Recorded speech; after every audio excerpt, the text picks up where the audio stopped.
Prej sem imela že Instagram narejen, ampak za Gain svet, za promocijo in tako in za spremljanje objav sem si pa šele takrat Facebook naložila, ker ga sploh ne znam še zdaj do danes uporabljati. Se mi zdi, da to bolj vama prepuščam, sta bolj domača na tem. Ja, ker so tako stare. Ne, ni bilo tako mišljeno.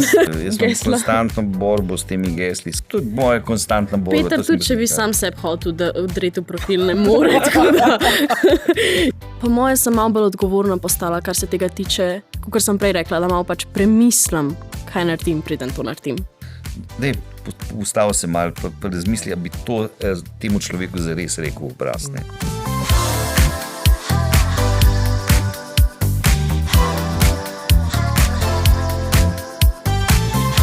Živjo, dobrodošli v novi epizodi podcasta Uživajmo pametno, ki bo danes zelo filmsko obarvana. Z nami sta Uma Štadr, glavna igralka v filmu Gain svet 2 in 3, živjo Uma. Živjo. In Peter Bratuša, soscenarist in režiser filmov Gain svet 1, 2 in 3. Tako je. Super, da sta se mi pridružila. Vidim, da sta že uigran duet, ampak prepričan sem, da nas zdaj na začetku vse zanima, kaj nam lahko poveste o Gainem svetu 3. Ja, mislim, par stvari lahko, ne.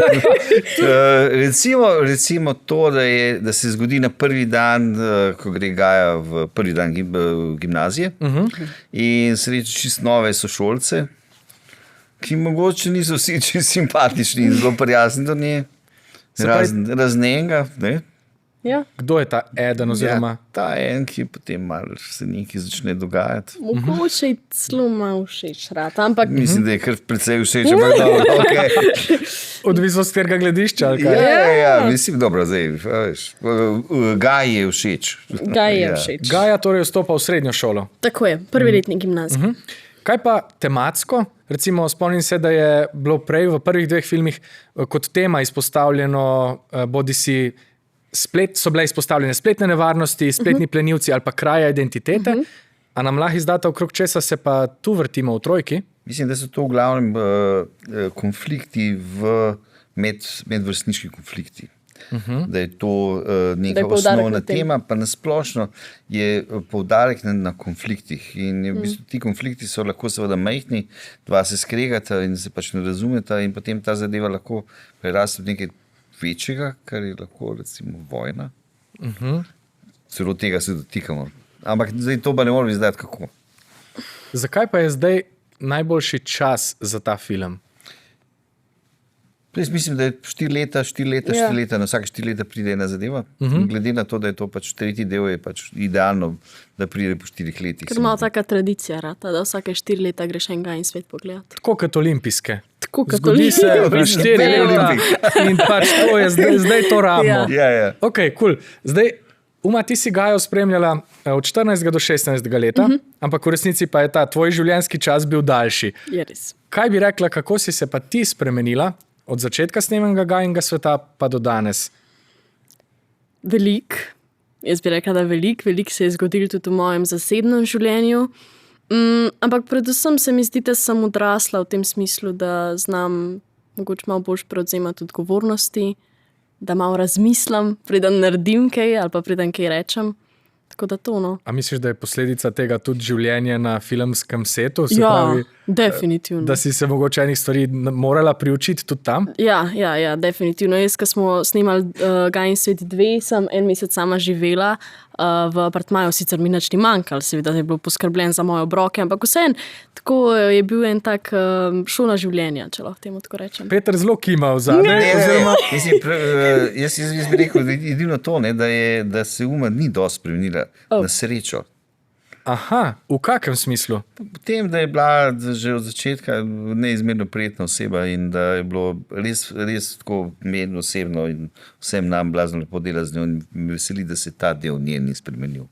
No, hvala lepa. Super, to je ful lepo slišati.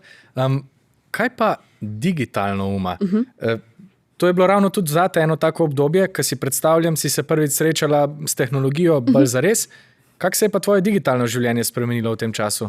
Jaz bi rekla, da sem mogoče malo bolj redno začela objavljati na socialnih omrežjih, da sem si tudi kakšno socialno omrežje ustvarila. Jaz imam Facebook pravzaprav od začetka snemanja, prej ga sploh nisem uporabljala. po moje sem malo bolj odgovorna postala, kar se tega tiče, kot sem prej rekla, da malo pač premislim, kaj naredim, preden to naredim. Cool. Predvsem sem te to vprašal zato, ker vem, da si ti mladim svetovala, naj čim kasneje vstopijo v ta svet družbenih omrežij. Zakaj pa to? Jaz še zmeraj stojim za tem. Meni se zdi, da je prav in da je pomembno, da se v resničnem življenju prvo naučimo zgraditi medsebojne odnose in šele to lahko prenesemo v nek digitalni svet, ker če nam tle štima vse, pa bomo tudi tam lažje funkcionirali. Pa si kdaj naletela na kakšno nasprotno mnenje, recimo pri vrstnikih ali pa v kakih drugih družbah? Mislim, meni se zdi, da je to že zdaj kar neka navada ali pa neka normala, da vsi otroci zelo zgodaj dobijo telefon, pa da se zelo zgodaj začne s temi socialnimi omrežji. Ampak se mi zdi, da vidim tudi jaz, pri ljudeh, ki jih ne poznam, da se to zelo poznano. Ali ti začneš odraščati s telefonom zelo zgodaj, ali pa če mogoče se tega v to prideš malo kasneje. Predvsem je dosti stvari, ki se lahko dosti napak lahko narediš na tem. Če recimo po 14-13 začneš to delati, se mi zdi, da ne razumeš še usodnosti, ki lahko ta splet ti v bistvu da, da je to za forever gor. Sej ravno Gajin svet v bistvu vsakem od filmov nagovarja to ciljno skupino teh mladih gledalcev pa družin, da spregovorijo tudi o teh temah ali pa da se jih zavedajo. Petra, ste to že na začetku prav zavestno ukorporirali v DNK, rečemo, te filmske serije, ali je se to prikradlo potem iz potrebe? V bistvu je bilo zavestno, zato ker recimo, seveda je tudi velika razlika. Ko smo z Špelo pisali Enko, je bilo to precej drugače. Ampak že takrat si je videlo, da je ena zadeva, da starši razumejo te osnovne nevarnosti, ki obstajajo. Moraš paziti levo, desno, pogled, ko greš čez cesto in podobne stvari. Potem, kar se pa dogaja v sobi, ko je pač nekdo, mladostnik sam s tem kompjuterjem, pa niso imeli pojma. Ampak mislim, da se je to v teh 8 letih začelo malo obračati.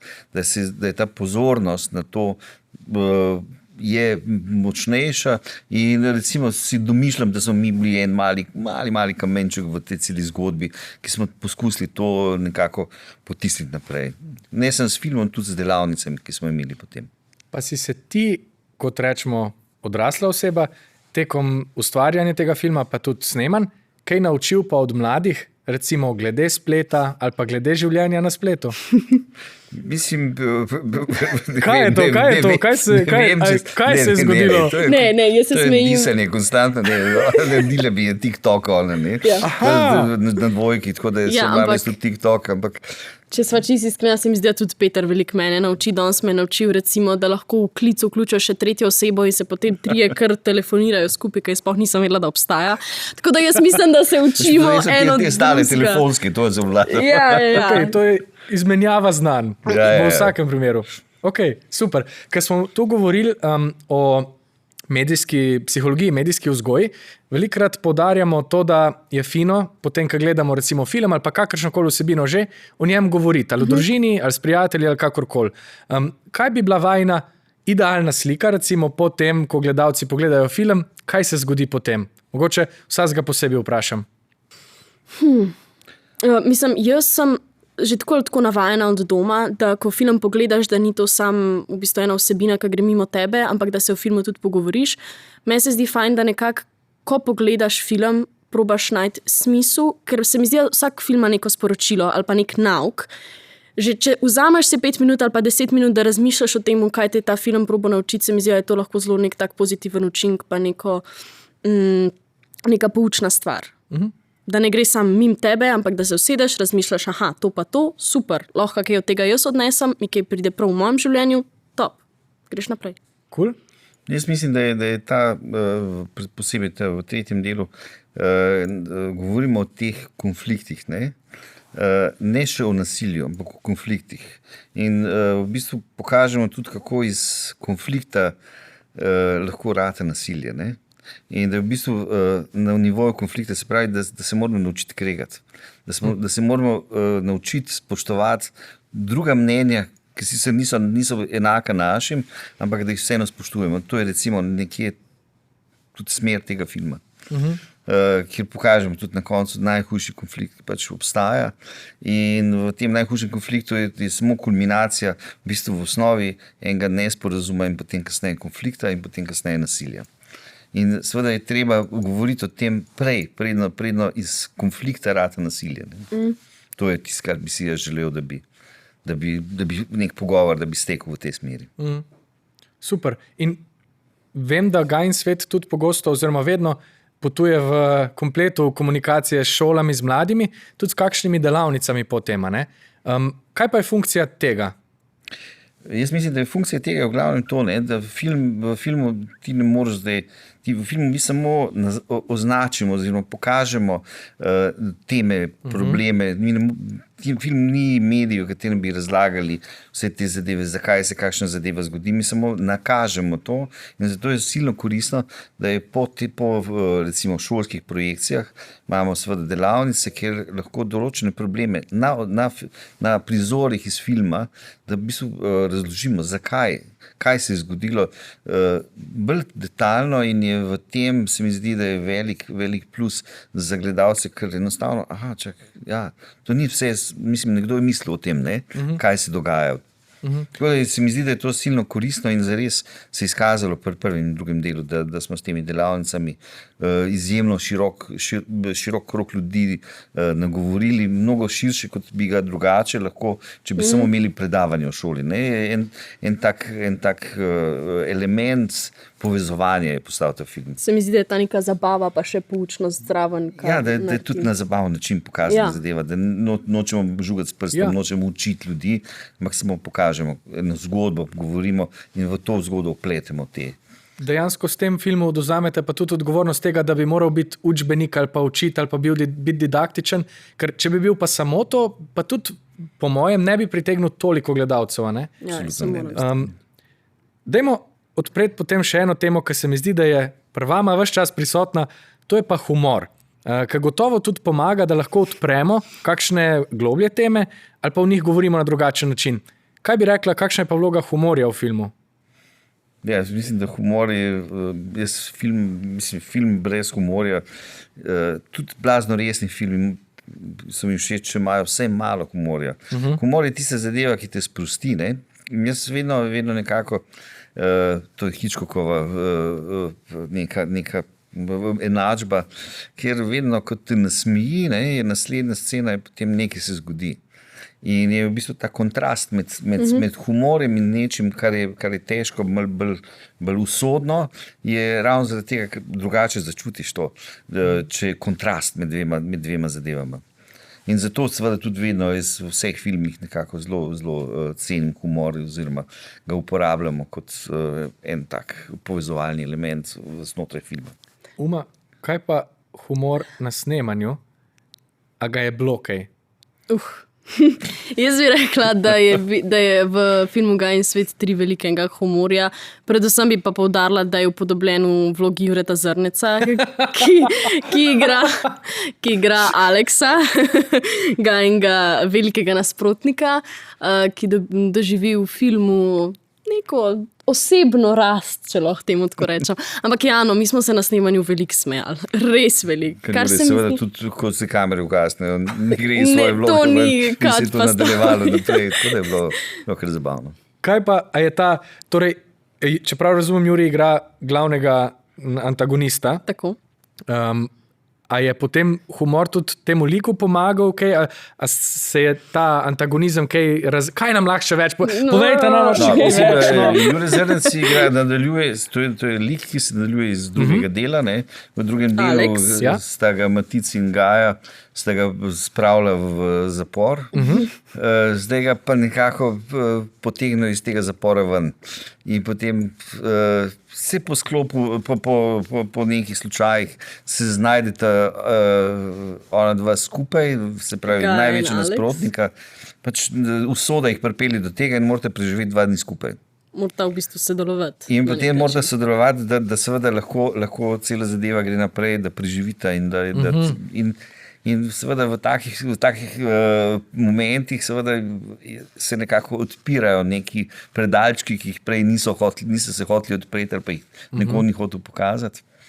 in potem počasi se ta zadeva leze skupaj. Okay. Zdaj se tudi meni že malo sestavlja ena predstava o tem, kaj bomo gledali, super. Zdaj imamo osnovne gabarite, imamo vstop v srednjo šolo, imamo očitno z Aleksom kar eno borbo, ki pa mogoče postane še nekaj drugega. Ja, jaz ne vem, koliko smem povedati. Ja, ti samo predajaš. Nočemo preveč, no, glavno, super. Film zgleda na začetku zelo taka, pač normalna mladinska dogajanje v šoli, romantična komedija, ki se pa v enem momentu spremeni nekaj čist drugega. Ok, komaj čakam. Potem pa gremo zdaj še malo nazaj na sama snemanja. Slišali smo, da se je med snemanji zgodil tudi nekaj zapletov, ne povezavi z snemanjem filma, ampak z nekimi krajem identitete pa z digitalnimi zapleti. A nam lahko izdaš kaj več? Ja, jaz se spomnim, da v bistvu v času snemanja so udrli v profil 2 igralkama, in sicer Ajdi Smrekar in Katarini Čas. Ima to na dvojki, ne? Na snemanju, ja, Gainset 2. Tako da smo se v bistvu sta se one dve mogli ukvarjati s tem, kako odreagirati v takem primeru in kaj sploh narediti. Ali lahko sploh kaj narediš v takem primeru? Ja, nekaj dosti. Ja. Pogosto so te težave kar zapletene ali pa se zdijo nerešljive. Ne? A si je kdo od vaju zaradi tega vklopil dvofaktorsko autentikacijo?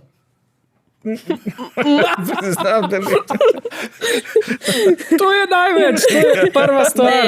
To je prva stvar, ki je sicer kar malo včasih zoprna, če se prijavljaš z kakega druge naprave ali pa kaj. Ampak ja, je jaz pa lahko... Jaz tendiram k temu, da vse pozabljam. Jaz imam konstantno borbo s temi gesli, skranjujem si jih v te keychaine in vse skupaj, ampak to nič ne pomaga, ker pol ne najdem. In potem sem v tem mestnem prostoru, da se ne morem na novo prijaviti, ampak unga gesla, to je moja konstantna borba. Peter, tudi če bi sam sebi hotel, da odreti v profil, ne more. Jaz mislim, da se on s tem bori. To je dobra zaščita na nek način, da si ves čas izmuzljiv pola, ne? To je. Ok, super. Kaj pa sicer na snemanjih, a opažata, meni se zdi, da je zadnje čase tudi telefon kot tak na snemanjih postal lahko zadržek ali pa težava in da smo se nekako igralci tudi odločili, pa cela ekipa, telefon damo, ko delamo stran, ker nas sicer lahko hitro zapelje. A se je kaj tazga dogajalo tudi pri vas? Imate zelo široko starostno skupino? Vem, da smo imeli boks za telefone. Ok. Pri dvojki pol ne več. Na tem snemanju sem imel z enimi parimi ljudmi probleme mislim, ker vedno je to šum, ne? Se mi zdi, nima to veze za starostjo. To je lahko pri mladih in pri starejših. To je bil bolj pri starejših kot pri mladih. Zdaj sem sam sebe izločiti, ne se jaz sem v redu, jaz nisem mlad. To mislim, da je ta disciplina. Mislim, ker je distrakcija. Tudi če on se sam nekaj gledam, se moram en mail napisati. Mislim, ne, v tem času ti čutiš, da je nek šum nastal in to je strašno zoprno. Jaz mislim, da bo zadeva šla v tej smeri, da se bomo enostavno dogovorili, da pač tega ni več. Ne? Vse snemanje je super zabavno, ampak to je vsem tvoj poklic. Tako da se mi zdi, ker si na delovnem mestu, pač moraš biti zbran in to, da odložiš telefon in da ga ugasneš, je najmanj. Pa celo enako kot recimo na kosilu ali pa na nekem družabnem srečanju, če mi ponavljamo tekst ali pa imamo vajo, pa je tule en telefon, ki vsake toliko tripne, ne? Že to nas vse, že zdaj sem videl, nekaj obvestilje, kaj se je zgodilo in kar naenkrat me odpelje drugam, ven iz tega sveta, ki ga ustvarjamo recimo na setu. V trojki pa potem niste imeli nobenih takih bolj rigoroznih pravil, ni bilo nobenih... Mislim, bilo snemanje bilo izjemno naporno, ker smo imeli strašno malo časa. Mislim, film smo morali posneti v 27 dnevih. V bistvu samo zaradi tega, mislim, bi lahko malo podaljšali, ampak problem je v tem, da so igralci toliko ste upeti v razne stvari in enostavno je bilo, točno toliko časa smo imeli in smo morali narediti, tako da je bilo zelo naporen tempo vaš čas in je tu bila v bistvu neka taka zbranost, ki je zahtevala tudi to, da ni bilo na snemanjih. Včasih je tako malo laid back, kakšen moment na tem snemanju. Ne vem, če je bilo kdaj sploh laid back. No, si pa Peter ni nič olajšal, glede na to, da je v filmu vključil dojenčka, psa in vojaške helikopterje. Pa še tebe, ne? Ja, thanks. A si bila ti kdaj tudi varuška ali pa policaj mlajšim? Ja, Jaz zatem ful uživam. Kaj so bile te taktike? Ja, preusmiraš pozornost drugam, saj se da. Pa mogoče ne, da mu daš lih telefon v roke, a ne, se probaš ti nekako ukvarjati z njim, ker to na dolgi rok boljš deluje. Povedala sta v enem TikToku, ki smo ga snemali prej, da se zgodba Gajinega sveta ni odvijala po resničnih dogodkih, oziroma se ne odvija. A zdaj to lahko izdamo, če nas slučajno kdo posluša zaradi tega. Ja, ne odvija se. Mislim, dosti je fantazijskih stvari. Recimo, zmislili smo si jezik za eno državo, ki ne obstaja. Tako da imamo iviriščino. Tako je. In viriščina. Iviriščina. Iz dežele Iviris. Hudo. To v bistvu zares je celo zadevo naredila Vesna Kuzmič. Tudi igralka. In je briljantno naredila. Mislim, tako imamo slovnico. Zastavlja si je tako orang, to res imaš slovnico sklanjatve in če se hočeš naučiti, se lahko. Hudo. Ampak vseeno pa so teme v bistvu vzete iz življenja in so vedno del mladih pa odraščanja nasploh, ne? Ja, čeprav ni posnet po resnični zgodbi, se mi zdi, da se lahko skoraj vsak poistoveti vsaj z eno temo iz filma, ker so zelo resnične. Katera tema pa je bila taka, ki je tebe najbolj nagovorila, recimo zdaj, ali pa tako, če pomisliš zdaj za nazaj, katero temo bi izpostavila? Povezana z družine, bi jaz rekla, da kako najstniki, ne glede na to, da smo v nekem procesu odraščanja pa osamosvajanja, vsem potrebujemo nek varen dom, neko družinsko oporo in kako se pozna, če tega ni. Super. Kaj pa ti, Peter? Kaj bila pa zate? Ne bomo zelo dobro povedali to zadevo. Predvsem to, kaj se zgodi, če tega ni. To tudi nagovarjam v tem filmu in je prav zres je tudi okoli tega lika, ki ga zdaj ne morem izdati, zakaj je to tako, ne? Da je v bistvu večina ljudi skrene z prave poti oziroma se konča v kakšnem kriminalu, prav zaradi tega, ker enostavno ni nekega stabilnega okolja, ker ni te celice družine. V katerem se postavlja temelji. Tako, in čeprav je ta družina v Gajinem svetu seveda ni idealna, se pravi mama, oče, ampak je v bistvu en tak patchwork, seveda mama gre, oče se zaljubi v nekoga drugega, ampak je zaradi tolerance in v bistvu vlada ena prav lepa harmonija. In to je tisto, kar te pomirja. Hkrati smo tudi to hoteli nagovoriti, da seveda to se dogaja, ne? Da se ljudje ločujejo, da se družine postajajo drugačne in da v bistvu je zelo važno, da se neka dinamika družine nadaljuje z strpnostjo, normalnostjo, ker to seveda se da. To so teme, ki jih mi pogosto prepletamo v našem podcastu z digitalnim svetom. In recimo, če bi lahko več strpnosti, več razumevanja, pa nekega spoštovanja prenesli tudi v digitalni svet, se meni zdi, da bi bilo naše digitalno življenje 400-krat lepše. Jaz mislim, da je predvsem ena stvar bistvena. V digitalnem svetu je ta anonimnost. Čisto drugače bi bilo to isto zadevo povedati direktno nikomu, ne? Da bi jaz tebi zdaj govoril, ali pa to nekdo naklofa v neki jezi enkrat. Ne? Ta zadeva je zelo enostavno, se ta neka negativnost in v bistvu nespoštljivost širi in mi zdi, da to je tista zadeva, ki bi tudi bilo treba zelo močno nagovarjati, ne? Na to neko strpnost. Ustavil se malo, pa razmisli, da bi to temu človeku zares rekel v obraz. To je eno od teh stvari, ki se mi zdi, da zelo pogosto razmišljamo o njej. En recept si nam pa tudi ti dala že na začetku, ki si v bistvu rekla, da če najprej poskrbimo zase, pa za svoje odnose tako v resničnosti, ali pa rečemo, resničnost je taka vseobsegajoča beseda, ker za nekoga je tudi digitalno življenje lahko resničnost, ne? Ampak če za njih poskrbimo tako drug z drugim pa uživo, potem bomo verjetno tudi na spletu bolj prijazni, spoštljivi, razumevajoči. A je še kaj tazga, kar se vam zdi, da bi tudi digitalni svet naredilo lepši, boljši, bolj vključujoč, bolj strpen? Jaz bi rekla, da mogoče rečeš drugim to, kar si ti želiš slišati zase, oziroma da drugim ne poveš tega, kar nočeš, da bi drugi govorili tebi. Se pravi, da razmisliš, a bi tebe ta misel prizadela, bi me, super, jo zadržiš zase in to je to.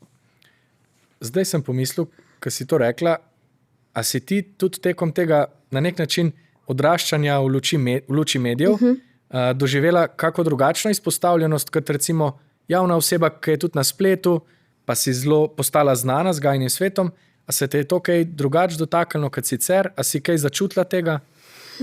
Jaz mislim, da sem jaz kot oseba dosta občutljiva, kar se tega tiče, tako da si pač probam to nek srcu imeti. Je pa res, da če sem čist popolnoma iskrena, sem zelo mal hate komentarjev ali pa nekih negativnih stvari slišala o sami sebi na internetu, tako kar se tega tiče, nisem imela težav ali pa da bi se mogla s tem neki zelo obremenjevati spopadati. No super, sej to si želimo v resnici. Ja, definitivno, tako da jaz imam v bistvu zelo lepo izkušnjo, no, kar se tega tiče. Se na splošno tudi, če gledam generalno, mi se tu zelo trudimo, da bi se mladi igralci čim bolj zaščitimo pred raznimi zadevami. Jih tudi poskusimo, Špelo, vedno jih poskusimo tudi pripraviti na to. Ne? Kaj bi lahko bilo, če bi bilo, da to enako kot je uspeh, ni resnično, ne? Da je to pač ena izmišljija, tako tudi ta črn del, kakšni hate komentarji, kaj takega, to ni konc sveta. Ne? To vedno, kar kdo nov pride, poskušamo, nekako seveda poskušamo tudi obraniti v smislu, da ne pride nič sploh do tega, ampak tudi, če bi prišlo, da so pripravljeni na to, da lahko to pride in da veš, da to ni direktno, da ne smeš sprejeti to preveč usodno. Ne? Se mi zdi, da ko sem bila stara 14 let in smo snemali Dvojko, sem čutila zelo veliko podporo strani Špele in Petra. Se mi zdi, da sta ona dva res, kar se tega tiče, mojstra dela z mladimi in v bistvu priprave na to slavo, če lahko temu tako rečem. To bom zdaj prijel za roge. Govorila ste o tem, kako je tudi pomembno recimo dojemati to razširjeno družino, pa mogoče sem zdaj dobil občutek, da ste tudi vi, kot ena filmska družina, ena taka razširjena, ogromna gmota. Ok, lahko veš. Kaj lahko? Ona, ja. Lahko govorim. Dej, kaj? Pravzaprav Peter in Špela sta med snemanjem Gajin svet 3 postala officially moja filmska babi in dedi. Ne, tudi tako kliče zdaj. In ju tudi tako kliče. Kaj? Kako se je pa to zgodilo? Okay. Ja. No, med snemanjem snemaš 5 dni, potem imaš 2 dni frej. Med temi 2 dnevi frej sta me povabila na kosilo k njima. Jaz se usedem v taksi, se pripeljem do njiju in ugotovim, da sem doma pozabila denarnico. Kličem Špelo, Špela, jaz sem pozabila denarnico, lahko prosim prideš dol poračunati taksi. Ja, evo, preletim. In kako zdaj jaz taksistu razložiti, kdo bo zdaj prišel dol? Ja, veste, gospod, sem pozabila denarnico, ampak ne skrbeti, pride moja babi dol plačati. In potem je ta skisi bil tako neizmerno, koliko lepo, da hodiš k babi pa deli in Špela je sam gledala, kaj se narobe. Si navdušen, kako lepo, da svojim starim staršem sem še vedno v stiku in res tako. In to izjemo, včasih dovolim, da ne tako kliču. Vrhunsko. Ja, no. Wow, to je pa zelo lepo. No. Zdaj sta me razorožila, kar sem hotel vprašati, pa v bistvu to, da tako kot na nek način morate vi skomunicirati s celo mlado ekipo, pa s ti izpostavljenosti na spletu, se mi zdi, da v vsaki družini v bistvu starši poskušajo otrokom povedati, kako se obnašati v digitalnem svetu, pa tudi kako jemati sovražne komentarje. Ne? In če bi zdaj morala izolirati, kaj je bilo tisto ključno, recimo sporočilo, ki si ga dobila od Petra, od Špele ali pa od cele ekipe, glede tega, kaj bi to bilo? Da si ne jemlješ k srcu, da to ni nujno zaradi tega. Mislim pa predvsem, da se ne sekiraš, kaj narobe s tabo, zato, ker sem tako oblečena, ker ne vem, tako govorim, zato, ker tega ne znam ali ker ne vem kaj. Mislim, to ni nekaj toliko osebnega in če se to naučiš, da ne jemlješ tega osebno.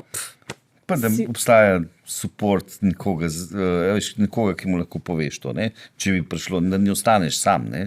Veš, vedno vsem govorimo, glej, takoj, če se karkoli zgodi, karkoli vas bo, takoj pokličite, takoj se javite ali pa povejte. Ne? Tako da poskušamo biti na ta način čim bolj aktivni v smislu neke zaščite. No? Tako, nekako si želim, da se igralci, predvsem mladi igralci, počutijo dobro, zaščiteno, prijetno, da mi fino med tem, ko delajo. In to vam definitivno uspeva, bi jaz rekla. Ja, se to je videti, čutiti in tako v pogovoru, prepričan sem pa tudi, da na filmskem platnu. Za zaključek, če bi morala zaokrožiti naš pogovor zdaj, kaj bi bila vajna zaključna misel, kaj se vam zdi, da smo danes povedali novega ali pa pomembnega? Poskušamo to zadevo, ki jo delamo, jemati ne toliko resno, seveda jo jemljamo plazno resno, ampak hkrati ne resno, ker še vedno uživamo v tem, tako kot otroci, tudi jaz pri mojih 63 letih, je to za mene čisto ista zgodba. In tudi ti pogovori in vse te zadeve so v bistvu en užitek. Super, hvala. Evo, lepo je zaključil. Se strinjaš, podpišeš? Zelo. Tako, okay. Ne, te zaključki so mi tako končni in odločilni. Ne, jaz se strinjam s tem, kar je Peter rekel, pa tudi bi mogoče dodala to, da si najdeš nekoga, ki je lahko mogoče narekovaj tvoj varuh ali pa komu zaupaš, če pride do česa tazga, da veš, da imaš eno osebo, s katero se lahko pogovoriš in se mi zdi, da pol ta na vides velik problem hitro lahko rata manjši. Super. Najlepša hvala za to super debato. Se veselimo, da vidimo film še v kinu, ko me čakamo. To je ena redkih trojk, ki se je zgodila v slovenskem filmu. Ne? V bistvu je to druga trojka po Kekcu, se pravi Gain svet 3 prihaja. Gremo ga gledati, do takrat pa uživajmo pametno. Čau!